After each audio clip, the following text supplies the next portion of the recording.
ॐ स्थापकाय च धर्मस्य सर्वधर्मस्वरूपिणे अवतारवरिष्ठाय रामकृष्णाय ते नमः। শ্রীরামকৃষ্ণ কিভাবে দুর্গা উৎসব উদযাপন করতেন, কোথায় থাকতেন, কি করতেন? যখন মথুরবাবু ছিলেন, অর্থাৎ বেঁচে ছিলেন, শরীর ছিল, প্রায় প্রতি বছরই উনি তার জানবাজারের যে বাসগৃহে নিয়ে যেতেন শ্রীরামকৃষ্ণকে। তো একবার হৃদয় দুর্গা পূজা করবে, অর্থাৎ শ্রীরামকৃষ্ণের ভাগেনে শিয়রে। তো হৃদয় ধরেছে মামাকে যেতে হবে শ্রীরামকৃষ্ণকে। তো শ্রীরামকৃষ্ণকে নিয়ে যাবেন, হৃদয় সব ঠিকঠাক। শ্রীরামকৃষ্ণ কিন্তু কথা দেন। তো মথুরবাবু জানতে পেরেছে হৃদয় শ্রীরামকৃষ্ণকে শিয়রে নিয়ে যাবেন। তো মথুরবাবু বললেন যে না, বাবাকে নিয়ে যাওয়া চলবে না। বাবা মানে শ্রীরামকৃষ্ণকে বাবা বলে রাখতেন। বাবাকে নিয়ে যাওয়া যাবে না, বাবা আমার এখানেই থাকবে, তোমার যা প্রয়োজন সব আমি দিয়ে দেব। তো ওই দুর্গাপূজার যা যা প্রয়োজনীয়, নিত্য প্রয়োজনীয় সামগ্রী প্রায় সবই মথুর দিয়েছিলেন। ঠাকুর শ্রীরামকৃষ্ণ কিন্তু বলেছিলেন যে হৃদয়ের সাথে যেতে পারছেন না, কিন্তু বলেছিলেন হ্যাঁ আমি যাব, তোর পূজা দেখব, মানে সূক্ষ্ম শরীরে। তো হৃদয় যখন পূজা করতো সপ্তমী, অষ্টমী, নবমী, সন্ধ্যা আরতির সময় শ্রীরামকৃষ্ণ মায়ের পাশে দাঁড়িয়ে আছেন, এটা দেখেছেন, হৃদয় অনুভব করেছেন। তো শ্রীরামকৃষ্ণ কিন্তু তখন ইয়েতে ওই যে চানবাজারের বাসায় স্থূল শরীরে। তারপর সন্ধি পূজার সময় হৃদয় দেখেছেন। তো হৃদয় পরে এসে যখন জিজ্ঞেস করছেন শ্রীরামকৃষ্ণকে, তখন শ্রীরামকৃষ্ণ বলছেন হ্যাঁ আমার তখন খুব ভাব হতো, মায়ের ভাব হতো, আমি তোর পূজা দেখতে যেতাম, সূক্ষ্ম শরীরে গিয়েছিলেন এই 3 দিন। আর অন্য সময় তো স্থূল শরীরে মথুরবাবুর ওখানে ছিলেন। তো মথুরবাবুর সাথে যে শ্রীরামকৃষ্ণের যে দুর্গা উৎসবের ঘটনা সবার জানা, অনেকটা দশমী দিনের ঘটনা অনেকবার হয়তো শুনেছেন। তবু আমরা সংক্ষেপে মূল বিষয়টা বলবো। কেন বলবো? যে আমরা দুর্গা পুজো করি, দুর্গা উৎসব পালন করি, তো যারা স্থূল মানসিকতার, তো অনেকেই মনে করে কি, তো এটা তো কাঠ, প্রতিমা, মাটি দিয়ে তৈরি এসবের পূজা, যে পূজার ভিতরে কি রয়েছে, তত্ত্ব কি রয়েছে, তা আমরা অনেক সময় বুঝতে পারি না, গভীরে যেতে পারি না। তো কোত্থেকে পাবো? আমরা শ্রীরামকৃষ্ণের উক্তি থেকেই ভিত্তি করে, শ্রীরামকৃষ্ণের কথাকেই ভিত্তি করে ওই দুর্গা পূজার যে তত্ত্ব, ভাব আমরা বোঝার চেষ্টা করব, অনুধাবন করার চেষ্টা করব। তো জানেন যে ওই দিন দশমীর দিন মথুরবাবু কোনো ক্রমেই প্রতিমা বিসর্জন দেবে না। তা অনেক বোঝানো হয়েছে তাকে, যারা বড় বড় কর্তা ছিলেন তারাও বুঝিয়েছেন, কিন্তু কিছুতেই তিনি যে মানছেন না। বলে যে আমার কি কোনো কিছুর অভাব আছে? কেন আমি মাকে বিসর্জন দেব? নিত্য পূজা হবে। তো ওরা বড়রা বলছে তারও যুক্তি আছে, তো কোনো কিছুর অভাব নেই, অনেক দেবদেবীর নিত্য পূজা হয়, মায়েরও নিত্য পূজা হবে, কিন্তু এরম তো চলেন, এটা তো শাস্ত্রসম্মত নয়। তো তখন ওই জগদম্বা দাসী, অর্থাৎ মথুরবাবুর পত্নী, একমাত্র গতি হচ্ছে এখন বাবা, অর্থাৎ শ্রীরামকৃষ্ণ। শ্রীরামকৃষ্ণের কথা ছাড়া, শ্রীরামকৃষ্ণ ছাড়া কেউ তাকে আর মানাতে পারবে না। তখন শ্রীরামকৃষ্ণকে বলেছেন বাবা আপনি একটু কিছু করুন। দেখছেন শ্রীরামকৃষ্ণ যাচ্ছেন, গিয়ে দেখেন মথুর পায়চারি করছে, এরকম চোখ টোক লাল, এরকম পায়চারি করছেন। আর বলে দিয়েছেন কার কত সাধ্য আছে দেখি মাকে বিসর্জন করুক, তার আজকে একটা খুনুখুনি হয়ে যাবে, যে মাকে বিসর্জন করবে তাকে। তো শ্রীরামকৃষ্ণ গিয়ে দেখেন মথুরবাবু এরকম পায়চারি করছেন, চোখ মুখ লাল এরকম। তো শ্রীরামকৃষ্ণ কাছে গেছেন। তো কাছে যেতেই মথুর দেখেছে শ্রীরামকৃষ্ণকে। তখন মথুর বলছেন যে শ্রীরামকৃষ্ণকে বলছেন বাবা যে যাই বলুক আমি মাকে প্রাণ থাকতে বিসর্জন দেব না।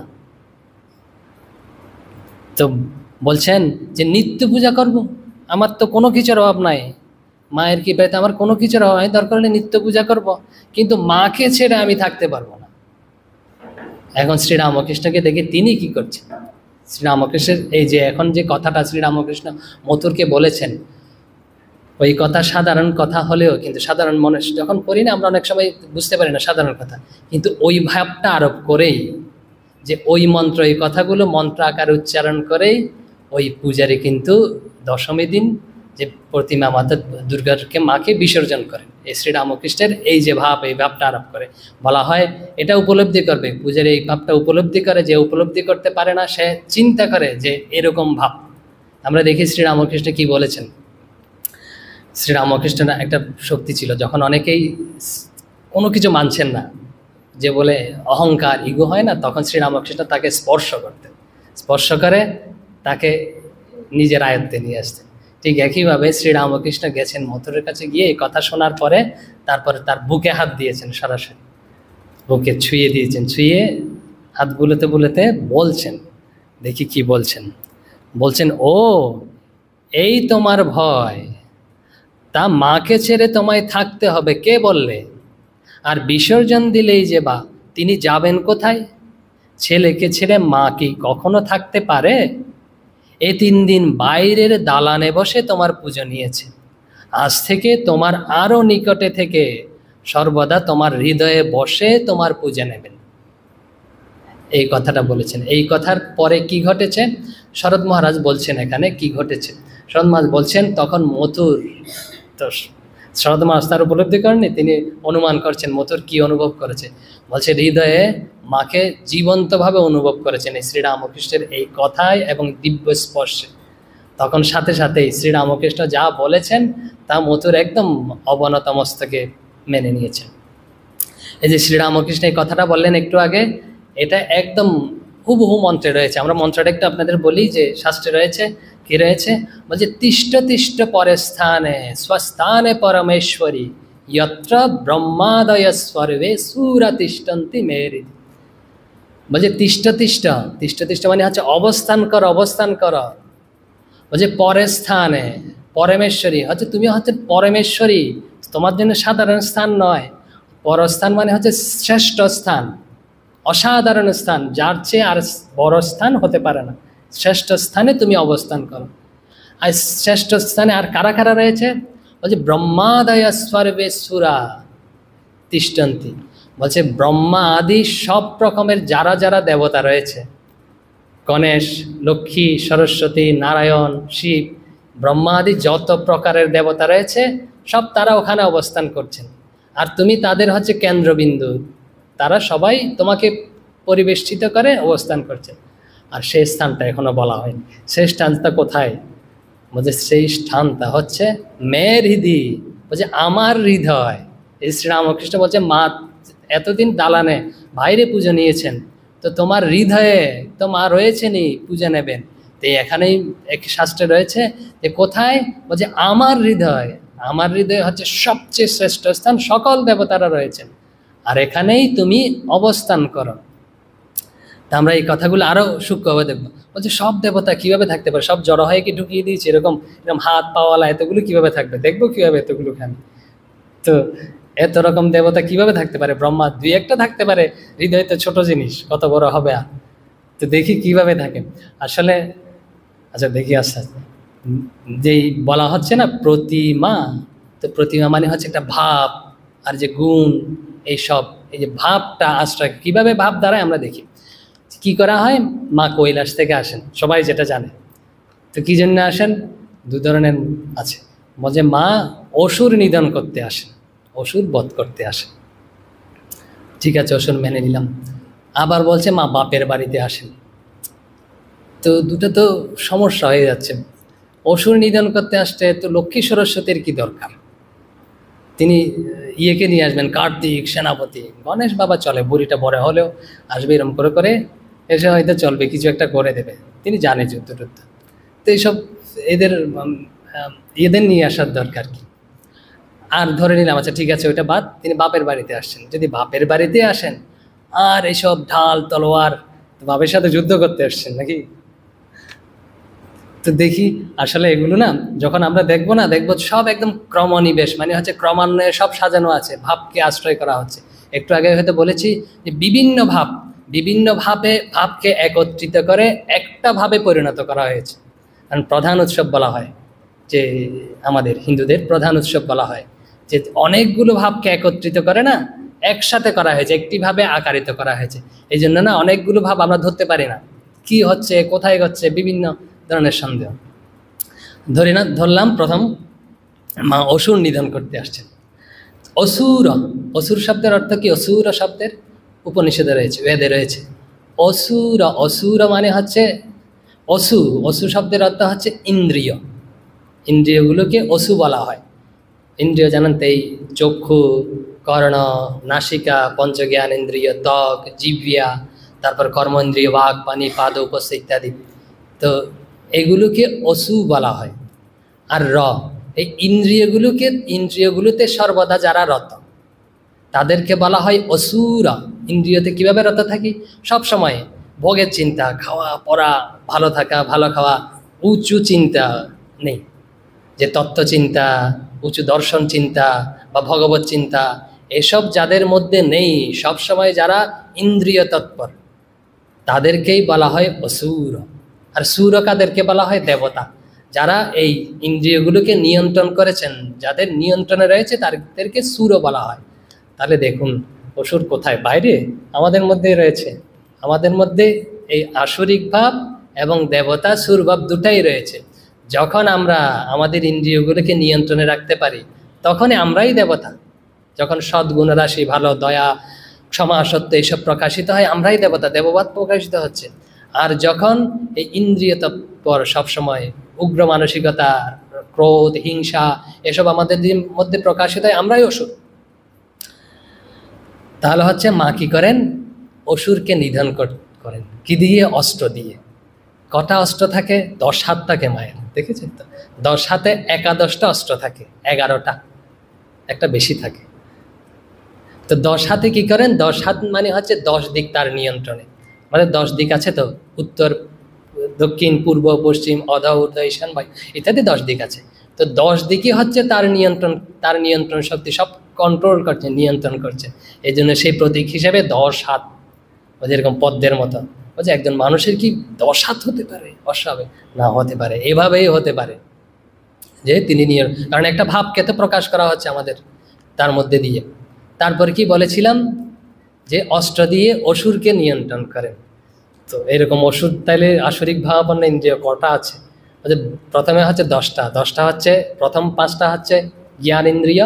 একটু আগেই বললাম যে চক্ষু, কর্ণ, নাসিকা, জিহ্বা, ত্বক, তারপরে এগুলো হচ্ছে পঞ্চজ্ঞান ইন্দ্রিয়।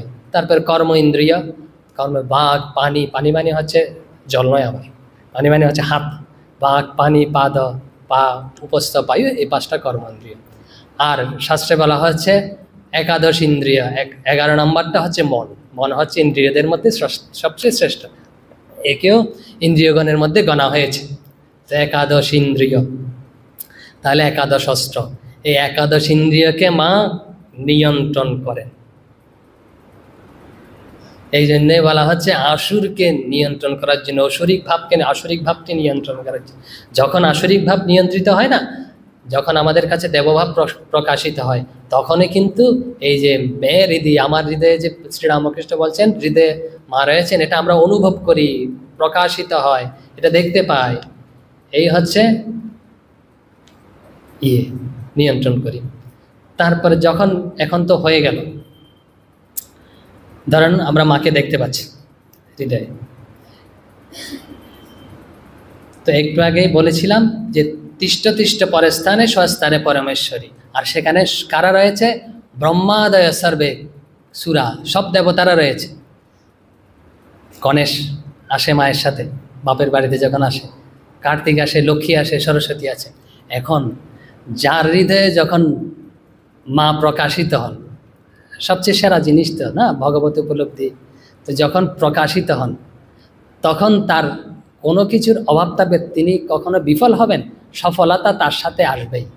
সফলতা মানে হচ্ছে সিদ্ধি। আর তার জীবনে কোনো বিঘ্ন থাকবে, কোনো বাধা থাকবে? কোনো বাধা থাকবে না।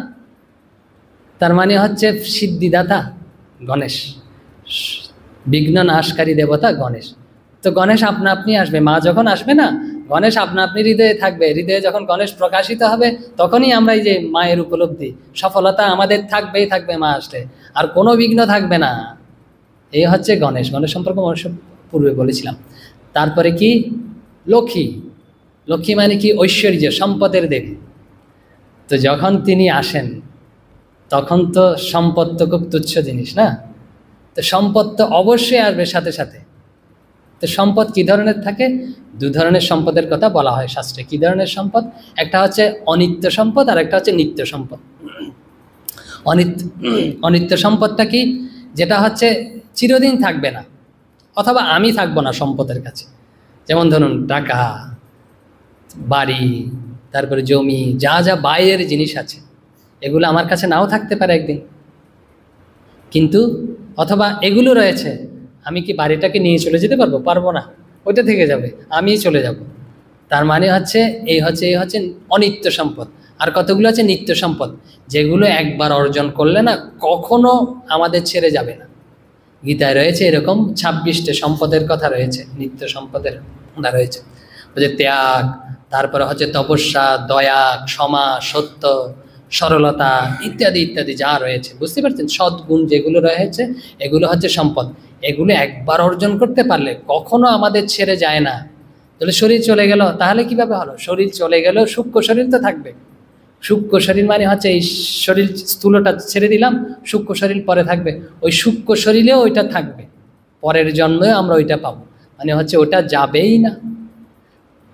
তো ওইটা হচ্ছে নিত্য সম্পদ। মা যখন আমাদের কাছে হৃদয়ে প্রকাশিত হন, তাহলে এই সম্পদ তো অবশ্যই যার ভগবান লাভ হয়েছে, তিনি তো এরকম ব্যক্তি না, তিনি দয়াশীল, ক্ষমাশীল, সরল, এরকম তো স্বাভাবিকভাবে।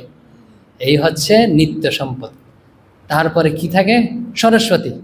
সরস্বতী কিসের দেবী? বিদ্যার দেবী। তো মা যার কাছে প্রকাশিত হয় তার কোনো জ্ঞানের অভাব হয়? পরাবিদ্যা অপরাবিদ্যা, শ্রীরামকৃষ্ণ বলেছেন রাস ঠেলে দেয়, তার কোনো জ্ঞানের অভাব হয় না, আপনা আপনি সব প্রকাশিত হতে থাকে। সর্ববিদ্যা স্বরূপিণী, তিনি হচ্ছে সর্ববিদ্যা স্বরূপ। তো সব বিদ্যা তার কাছে আসবেই, মানে হচ্ছে সরস্বতী আসবে। তো মা আসলে গণেশ আসবে, সরস্বতী আসবে, লক্ষ্মী আসবে, কার্তিক। কার্তিক কি? কার্তিক হচ্ছে বীর্যের দেবতা, শৌর্যের দেবতা, সেনাপতি। অভয়, যখন আমাদের বীর্য থাকে, শক্তি থাকে, আমরা কোনো কিছুকে ভয় করি না। তো তখন মাকে যে লাভ করে না, তার কোনো ভয় থাকে না, মৃত্যু ভয়ে থাকে। সব জগতে সবচেয়ে ভয় কি জানেন? মৃত্যু ভয়। এই ভয়টাও সে অতিক্রম করে। সব ধরনের জাগতিক ভয় তো অতিক্রম করেই, মৃত্যু ভয়টাও সে অতিক্রম করে, তার কোনো ভয় থাকে। তাহলে হচ্ছে কার্তিকও আসে। এইভাবেই হচ্ছে সব কার্তিক, গণেশ, লক্ষ্মী, সরস্বতী, এসব দেবতা হচ্ছে একটা ভাব। এই যে ভাবটাকে প্রকাশিত করার চেষ্টা করা হচ্ছে। আর এগুলো আমাদের মধ্যে স্বাভাবিকভাবে আসেই, না আসলে আসতেই হবে। এই জন্য মা যখন আসেন না, কার্তিক, গণেশ, লক্ষ্মী, সরস্বতীকে নিয়ে আসেন। এখন আর কারা কারা আছে ক্ষুদ্র ক্ষুদ্র আমরা যাদেরকে গণি না আর কি, গণার মধ্যে আনি না। মুশিক, ইঁদুর, পেঁচা, তারপরে কি ময়ূর, তারপরে এসব রয়েছে সাপ, হংস, এসবকে তো আমরা অত গণনার মধ্যে আনি না। কিন্তু দেখুন এরা আমাদের খুব সাহায্য করে। আমরা অনেক সময় ভাবি যে আমাদের আশেপাশে যারা রয়েছে না, এদেরকে অনেক সময় গণনা করি না, বুদ্ধি কম, অমুক সময়। অনেক সময় দেখবেন এরাই আমাদের কাজে আসে। মুশিক মানে তো আগে থেকে আপনারা জানেন, মুশিক মানে হচ্ছে ইঁদুর। ইঁদুর হচ্ছে এই মন্ত্রতে রয়েছে, ইঁদুর মানে হচ্ছে ধর্ম, ধর্মের প্রতীক। মুশিক হচ্ছে ধর্ম, ধর্মের প্রতীক হচ্ছে মুশিক।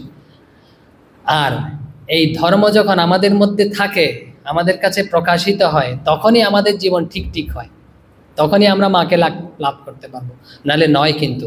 আর মুশিক কি করে? কাটতে থাকে, বন্ধন কাটতে থাকে। অষ্টপাশ, মুশিক মানে ইঁদুর না কেটে থাকতে পারে না, কারণ তার না কাটলে না তার দাঁতগুলো নাকি খুব বৃদ্ধি পেয়ে যায়, এরকম হয়তো না, এই জন্য তাকে কাটতেই হবে, তার স্বভাবে হচ্ছে কাটা। তো এরকম ধর্ম যাপন করলে কাটতেই হবে, বন্ধন কাটবেই। কি?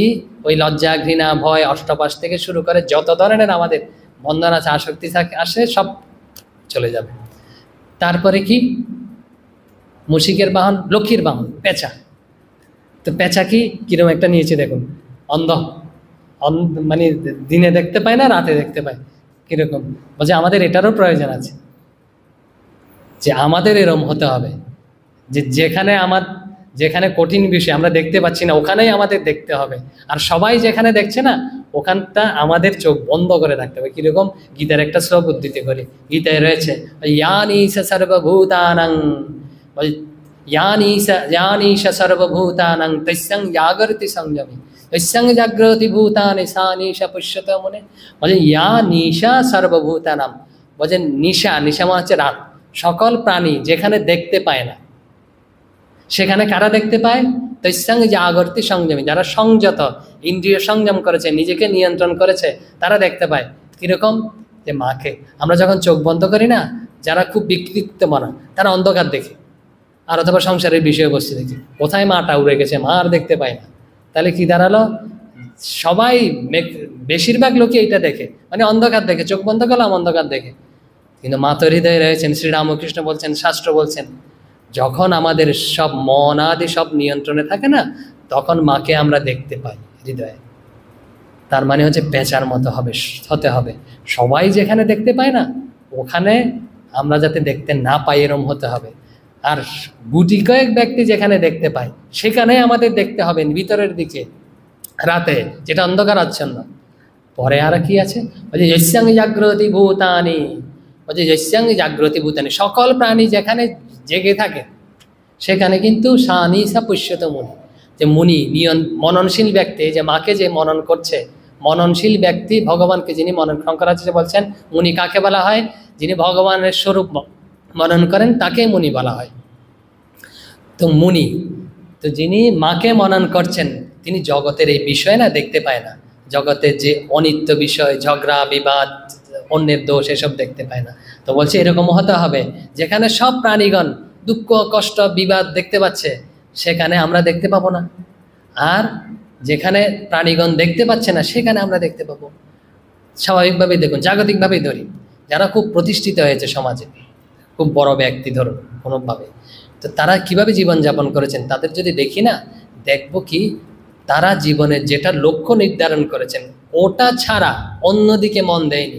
জগৎ দরকারের উল্টে যান, ওই বিষয়ে তাদের মন একাগ্র সম্পূর্ণ, ওই বিষয়ে তাদের তখনই জীবনে সফলতা আসে। তাহলে যেখানে সবাই দেখতে পায় না, ওখানে আমাদের দেখতে পাওয়া বন্ধ করতে হবে, আর যেখানে দেখতে পায় না ওখানেই দেখতে হবে। পেঁচার স্বভাব মানে হচ্ছে পেঁচার স্বভাব অবলম্বন করতে হবে।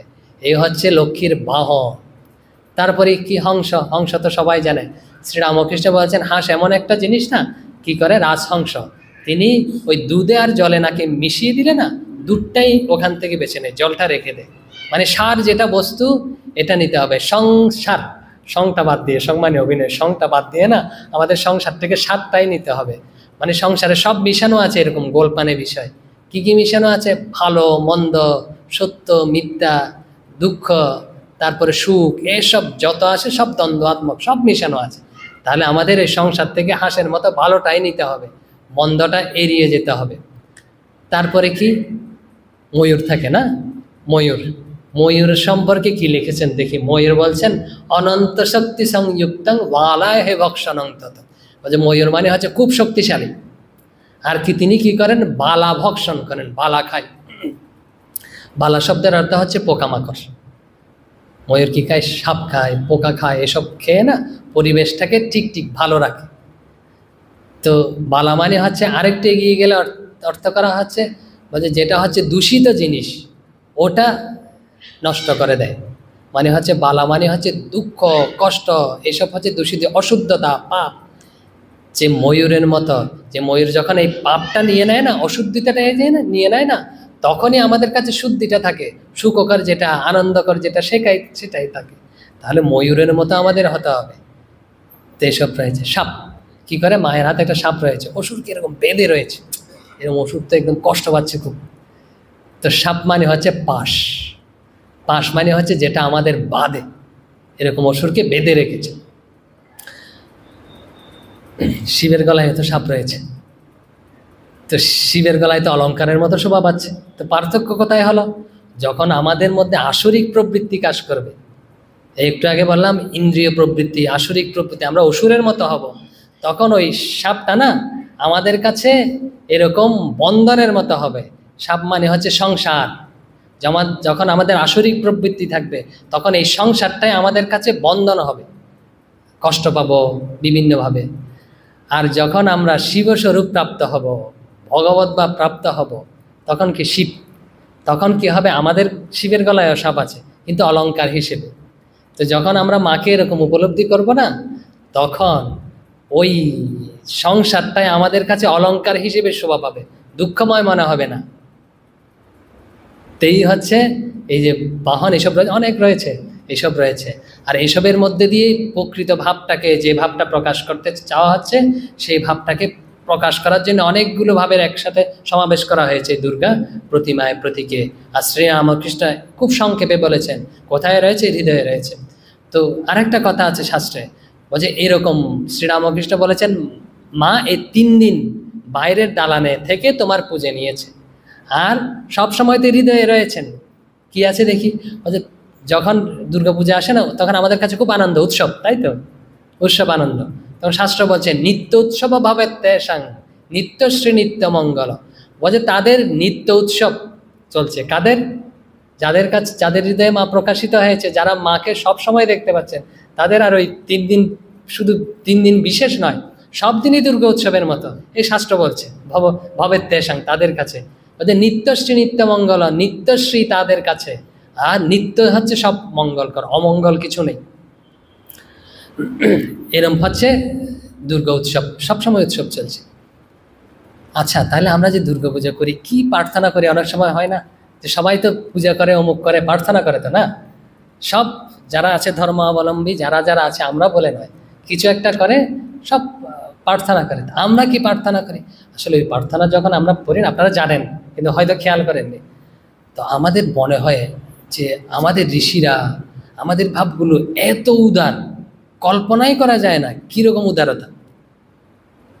যে সবার ধারণা যে পূজারি পূজা করছে, আমি প্রার্থনা করছি যে আমার নিজের জন্য, মা আমার মঙ্গল করো, আমার ছেলের মঙ্গল করো, বা আমার যারা পূজা করছে তাদের মঙ্গল করো, রামকৃষ্ণ সংঘের মঙ্গল করো, অথবা বেশি দিই হিন্দু জাতির মঙ্গল করো, এরম, তাই তো অনেক সবাই। কখনো এই ভাব নয়। শান্তি, শান্তি মন্ত্র মনে আছে তো? শান্তি মন্ত্র করা হয়, বলা হয় সবার শেষে, ওখানেই রয়েছে আমরা আসলে কি প্রার্থনা করি, কি বলি। অসাধারণ। বলছে পৃথিবী শান্তি, শুধু আমাদের হিন্দুরা শান্তিতে থাকুক তা নয়, সম্পূর্ণ পৃথিবীটাই শান্তি হোক। শুধু পৃথিবী শান্তি করে তারা থেমে থাকেননি। বলছে কি? বলছে আপো শান্তি, আপ মানে হচ্ছে জল, জলটা শান্ত হোক। জল শান্ত, জলটা ব্যাখ্যা করতে অনেক, জল মানে হচ্ছে জলে সব যে প্রাণী রয়েছে, জলচর প্রাণী, এই প্রাণীগুলো শান্ত হোক। আর আমাদের যে শরীরে রয়েছে না, 72 থেকে 75% ভাগ জল, কিন্তু শরীরের যত অসুখ অসুস্থতা এই জলের উপর ডিপেন্ড করেই হয়, কিন্তু সব জগতে সব কিছু। তো এরকম জলটা যখন শান্ত থাকে না, তখন আমাদের সব কিছু শান্ত চলে। আর জলের সব প্রাণী, শুধু বলছেন পৃথিবীর মানুষগুলো নয়, ভাগ ভাগ করে বলছেন জলের, আরও কি, আরও ছেড়ে দেন। বলছেন ঔষধয় শান্তি। ঔষধয় মানে কি? ওই যে ধান, কলা গাছ, যেগুলো একবার ফসল দিয়ে মরে যায়, এগুলোর কিন্তু প্রাণ আছে। জগদীশচন্দ্র বসু আবিষ্কার করেছেন সব বৃক্ষের এরকমের, এদেরও প্রাণ আছে। বলছে এদের তো শান্তি লাগবে না, এদের প্রাণ আছে যেহেতু। বলছে শুধু আমরা মানুষগুলো শান্ত হব, শান্তি পাবো, শান্তি লাভ করবো তা নয়, এই যে প্রাণী আছে, ওষুধি, এগুলো শান্তি লাভ করুন। তারপর কি বলছে বনস্পতেও শান্তি, বনস্পত মানে হচ্ছে বৃক্ষ, বৃক্ষলতা যা যা আছে, বৃক্ষ, এরাও শান্তি লাভ করুন। কি উদার দেখুন। বলছে আরও কি? বলছে অন্তরিক্ষ শান্তি। অন্তরিক্ষ মানে হচ্ছে যে প্রাণীদের আমরা দেখতে পাচ্ছি না, অনেক প্রাণী রয়েছে এখানে, শুধু আমরা নয়, এই প্রাণীগুলোও শান্তি লাভ করুন। আরও কত উদার দেখুন। দেবতাদের কাছে নাকি আমরা চাই, দেবতাদের কাছে চাইব, আমরা দেবতাদের জন্য প্রার্থনা করি। বলছে দৌ শান্তি, দৌ মানে হচ্ছে স্বর্গলোক, যারা স্বর্গলোকে থাকে না, বলছে ওরাও শান্তি লাভ করুক। যে আমরা তো শান্তি লাভ করবই, এই সম্পূর্ণ জগতে, ত্রিভুবনে, সপ্তদশ ভুবনে যা যা আছে, দেবতা থেকে শুরু করে একদম বৃক্ষ পর্যন্ত, এর মধ্যে তো সবাই রয়েছে। কি? খ্রিস্টান, বুদ্ধ, মুসলিম, যত ধরনের ধর্মাবলম্বী রয়েছে, যত ধরনের প্রাণী রয়েছে, যত ধরনের মানুষ রয়েছে, সবার জন্য আমরা প্রার্থনা করছি। দেখুন দুর্গাপূজা যে শুধু আমার জন্য ব্যক্তিগত, বা আমাদের যে হিন্দু যে যারা রয়েছে তাদের জন্য করছি নয়, কি উদার মানসিকতা, এসব বলি তো আমরা, আপনারা সবাই হয়তো আবৃত্তি করেন। এই হচ্ছে আমাদের ভাব, কি উদার ভাব দেখুন, যে সবার জন্য প্রার্থনা করা। আমরা একটু প্রথম থেকে দেখি, শেষ করে অনেক। আমরা কি দেখেছিলাম? শ্রীরামকৃষ্ণ বলেছেন হচ্ছেন এই দেবতা, যে দেবী কদিন মাত্র বাইরে থেকে বোঝা নেয়, আর সব সময় আমাদের হৃদয়ে থাকে। তাহলে আমাদের হৃদয়ে দেখতে পাবো দেখতে হবে, দেখতে পাবো, এটাই হচ্ছে চূড়ান্ত সত্য। মথুর বিসর্জন দিতে চাচ্ছিলেন না, কিন্তু বলছেন না, তোমাকে মূল হচ্ছে ওখানেই দেখতে হবে। এই হচ্ছে, তারপরে দেখেছি যে দুর্গা যে প্রতিমা বিভিন্ন ভাবের কিভাবে সমাবেশ হয়েছে, যে গণেশ মানি হচ্ছে একটা ভাব, যে সিদ্ধি বিঘ্ননাশকারী, লক্ষ্মী হচ্ছে সম্পদ, সম্পদ কি কি সম্পদ হয়েছে, সরস্বতী হচ্ছে সব ধরনের জ্ঞান, কার্তিক হচ্ছে আমাদের কোনো যাতে দুর্বলতা না থাকে, সব অভয়পদ আমরা লাভ করি, জনককে বলেছেন অভয়পদ লাভ করা, এসব এই হচ্ছে। আর সর্বোপরি আমরা সব পূজার শেষে কি বলি, শান্তি, সবার জন্য শান্তি কামনা করি। যৌ শান্তি, অন্তরিক্ষ শান্তি, পৃথিবী শান্তি, আপ শান্তি, ঔষধয় শান্তি, বনস্পতির শান্তি, শান্তিরস্তু শান্তি, এভাবে সবার জন্য সব কিছু শান্তি হোক, সব মঙ্গলময় হোক, এই প্রার্থনাই করি। ওম শান্তি শান্তি শান্তি, হরি ওম তৎসৎ। শ্রীরামকৃষ্ণার্পণমস্তু।